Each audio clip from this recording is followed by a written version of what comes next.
సత్య సాక్షి అనుదిన మన్నా ద్వారా మీ అందరికీ శుభోదయం. నేటి యొక్క వాగ్దానము నిర్గమకాండము 32వ అధ్యాయము 34వ వచనం.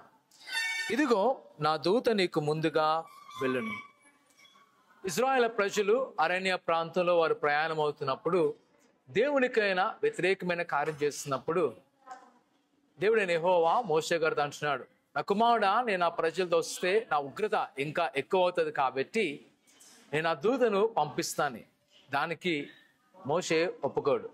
అయ్యా, నీ దూత వద్దు కానీ నీవే మాకు కావాలి.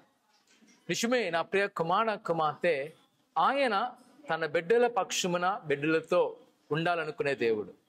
ఆయన ఎల్లప్పుడూ కూడా తన సహవాసము తను నిర్మించిన నరునియందు మాత్రమే. అయితే మనకేమనిపిస్తుంది అంటే, మన ఆలోచనలో మన ప్రకారం వెళ్తూ ఒకవేళ దేవుడు మనతో ఉంటే మనం పాపం చేయలేమో అని. కానీ ప్రియ కుమార్తె, ఆయన మనతో ఉంటే మన సత్యమైన మార్గంలో వెళ్ళగలము, నిత్యతను చాలా చక్కగా స్వతించుకోగలము.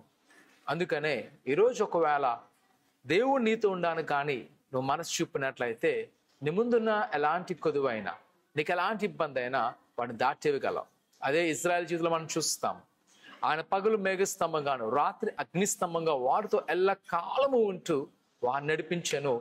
40 సంవత్సరాల ప్రయాణము సునాయాసంగా వారు వెళ్ళాను.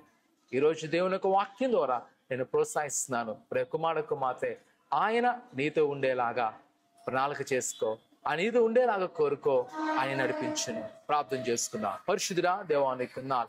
నీ బిడ్డలైన వారిని జ్ఞాపకం చేసుకొని నీ దైవాశ్రయం నింపండి. వారికి ప్రతి కదులు తీసివేసి నీ యొక్క కొరుకులతో సిద్ధింపచేసి బలపరచండి. వారికి ప్రతి ఆశలు నెరవేర్చమడుతున్న దేవానికి ఉన్నా మీరే తోడేయండి, నడిపించి బలపరచమని యేసు నామమున తండ్రి, ఆమేన్. దేవుడు మీకు తోడేయును గాక. ఆమేన్.